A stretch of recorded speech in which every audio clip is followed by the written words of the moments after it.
Identify the starting mass of each reactant. The experiment places exactly 30.0 grams of ethane and 30.0 grams of propanol in separate reaction vessels. Retrieve the molar masses and standard enthalpies of combustion from the given data table. Ethane, C2H6 molar mass equals 30 grams per mole.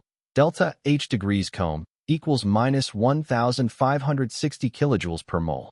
Propanol, C3H8O molar mass equals 60 grams per mole. Delta H degrees Cohm equals minus 2020 kilojoules per mole.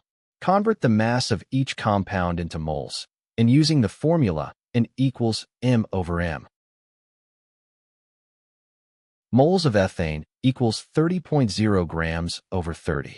Grams per mole equals 1.0 moles of ethane. Moles of propanol equals 30.0 grams over 60. Grams per mole equals 0.50 moles of propanol. Calculate the quantity of heat released, Q, by each combustion reaction.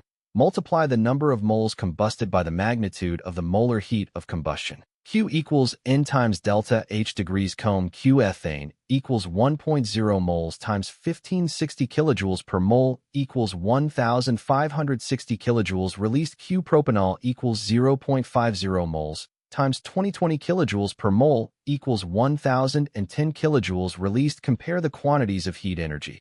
Comparing the absolute quantities of heat released, 1560 kilojoules is greater than 1,010 kilojoules. Therefore, the combustion of ethane releases more heat energy than the combustion of propanol.